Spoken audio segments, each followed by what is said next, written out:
नव नियुक्त मंडल आयुक्त संगीता सिंह ने किया पदभार ग्रहण। मंडल के विकास कार्यों में लगेंगे पंख। मुरादाबाद मंडल में 7 बार सेवा विस्तार लेने के बाद आखिर में 8वीं बार में मुरादाबाद के मंडल आयुक्त तानजनेय सिंह की आज विदाई हो गई है, जिसके बाद अब मुरादाबाद मंडल में नई मुरादाबाद मंडल आयुक्त की तैनाती हो गई है। नव नियुक्त मंडल आयुक्त संगीता सिंह ने आज पदभार ग्रहण करते हुए कहा कि अब मंडल आयुक्त होने के कारण मेरी प्राथमिकताओं में सरकार की विभिन्न योजनाओं को हर लाभार्थी तक पहुँचवाना है, जिससे मुरादाबाद मंडल को विकास में एक नई गति मिलेगी। श्रीमती संगीता सिंह ने कहा कि मेरी प्राथमिकताओं में स्वास्थ्य, शिक्षा और MSME प्रमुख है। मुरादाबाद को पीतल नगरी से भी जाना जाता है, जिसके लिए मेरी जिम्मेदारी है कि पीतल उद्योग के लिए भी कार्य किया जाना चाहिए। करके बताने को बोलेंगे तो पहली प्राथमिकता तो ये है कि जो सरकार की प्रायोरिटीज है, जो विभिन्न योजनाएं शासन चला रही है, उनका किस तरह से जनता तक उनको पहुंचाया जा सकता है और गुणवत्ता पूर्वक उनको कैसे क्रियान्वित किया जा सकता है, ये तो पहला टारगेट है।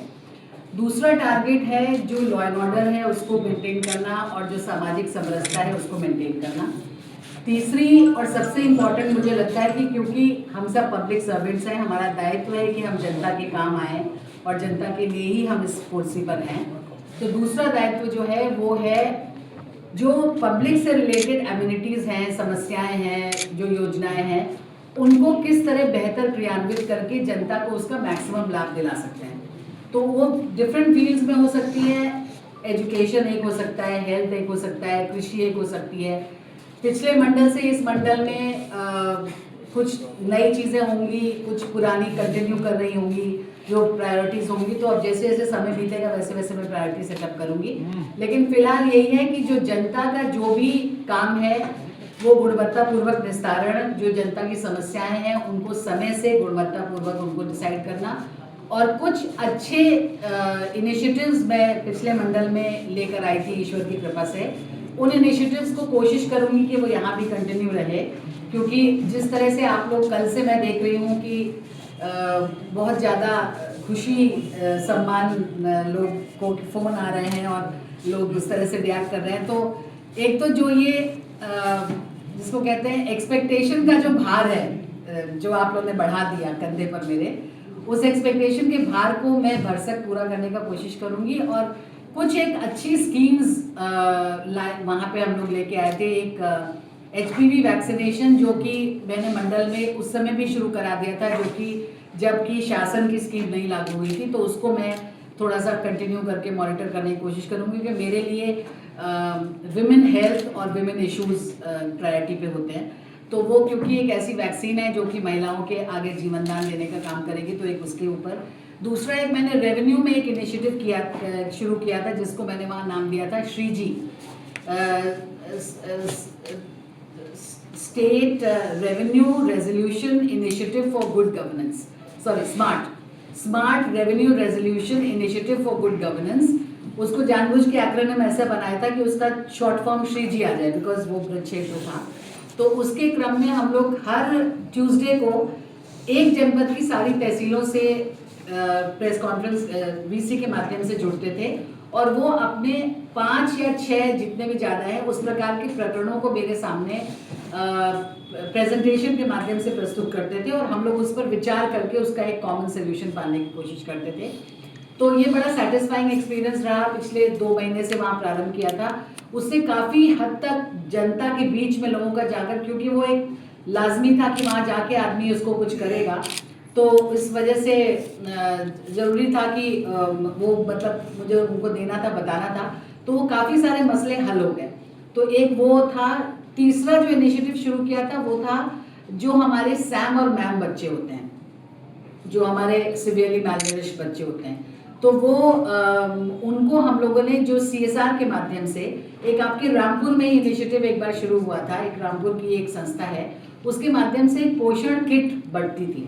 तो उस पोषण किट को हम लोग अपने यहाँ भी लेकर आए थे, और CSR के माध्यम से हम लोगों ने कुछ बच्चे चिन्हांकित किए थे, लगभग 371 बच्चे चिन्हांकित किए थे। और जब तक हम लोग ने 6 महीने उनको वो पोषण किट CSR से सप्लाई करी, तो आपको खुशी होगी क्या जानकर कि लगभग 350 बच्चे उसमें सैम मैम श्रेणी से निकलकर नॉर्मल श्रेणी में आ गए। तो ये मैं क्रेडिट मानती हूँ कि उस समय हमने 4 ही ब्लॉक्स लिए थे, फिर हमें अनफॉर्चुनेटली कल ही उसका दूसरा पोषण 2.0 का अभियान शुरू करना था, जो कि रह गया मेरे यहाँ आने की वजह से। तो कोशिश करूंगी कि यहाँ पे कुछ इस तरह का इनिशिएटिव हो, यहाँ पे अच्छे लोग हैं जो इस तरह की सामाजिक व्यवस्थाओं में सहयोग देना चाहेंगे, तो उनके माध्यम से कुछ करना चाहूँगी। बाकी तो राजकाज है, वो करूँगी। आप कौन से बैच के IAS अधिकारी हैं और मंडलायुक्त के रूप में आप कहाँ तैनात हैं? नहीं, उससे भी पहले से चलते हैं।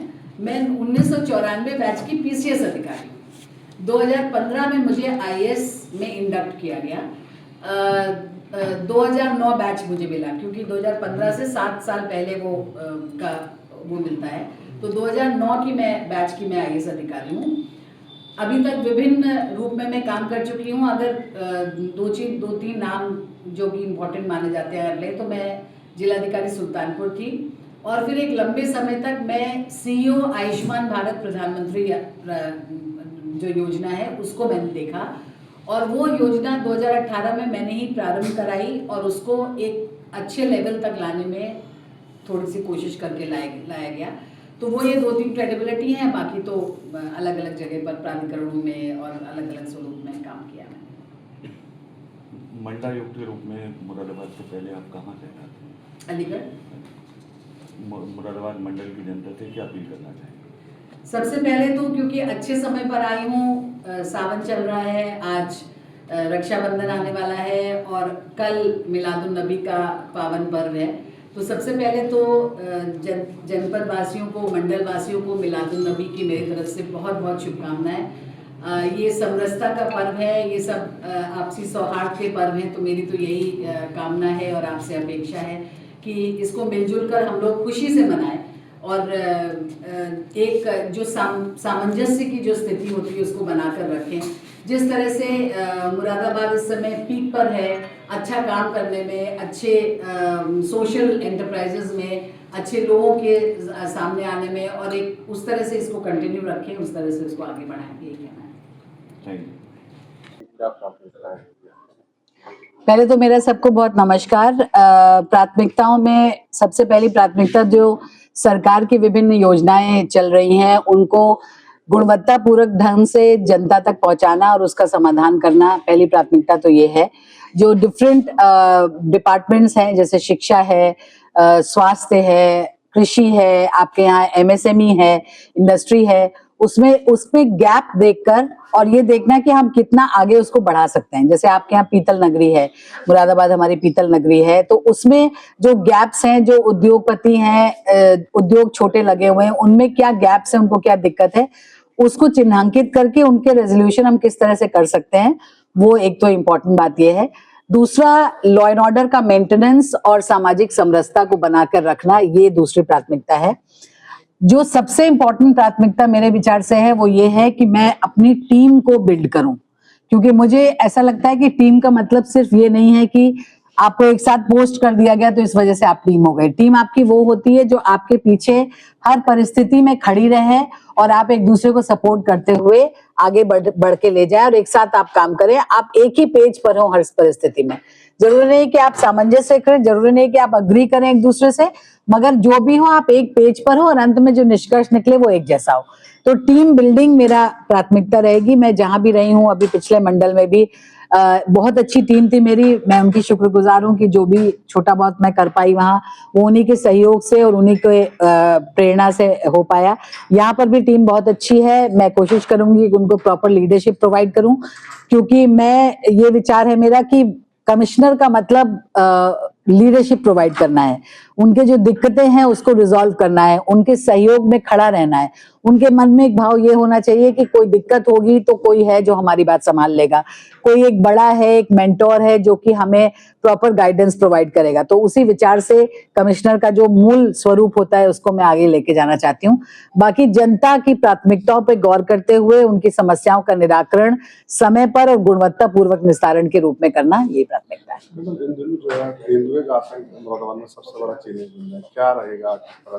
पहले तो मैंने कल ही एक फॉरेस्ट डिपार्टमेंट के साथ मीटिंग कॉल करी है। पहले मैं समझ लूं कि बेसिक उसका रीजन क्या है और हमारे पास क्या रिसोर्सेज हैं उससे डील करने के।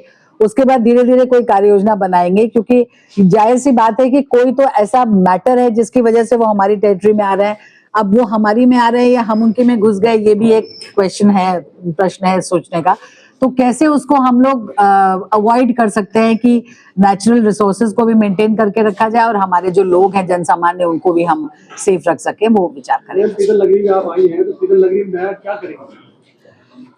जैसा मैंने कहा कि पीतल नगरी में ऑब्वियसली बहुत बड़ी हुई है, यहाँ पे एक्सपोर्टर्स बहुत सारे हैं, तो एक जो अगली उद्योग बंधु की बैठक होगी जो मंडलीय स्तर की होती है उस पर विचार करके उनकी जो मुख्य समस्याएं हैं जिसमें उनको रोक लग रही है, जैसे क्या उनको बेचने में कोई प्रॉब्लम है, मार्केटिंग में कोई दिक्कत है, क्या ट्रेनिंग सेंटर की आवश्यकता है, कोई बिजली की समस्या है, कोई लॉ एंड ऑर्डर की जैसे समस्या है। तो ये बहुत सारी परिस्थितियां होती हैं जिनकी वजह से कोई भी उद्योगपति को प्रॉब्लम हो सकती है, तो उनसे वो सारी जिन्हें जानकर उनको हल करने का प्रयास करें। की समस्या यहाँ बहुत ज्यादा रहती है, बिल्कुल, बच्चों तक मैसेज करते हैं। वो आप लोग ने सबने बताया, वो सड़क सुरक्षा की बैठक होती है हमारे यहाँ, उस पर गंभीरता से इस पर विचार किया जाएगा। अलीगढ़ में भी हम लोग ने इस पर बहुत विस्तृत तौर पर विचार किया और काफी हद तक उसको रिजॉल्व करने का कोशिश भी हो गई, तो वो एक्सपीरियंस लेते हुए मैं कोशिश करूंगी कि मंडल में उसको अप्लाई। मुरादाबाद से रेहान अंसारी की रिपोर्ट।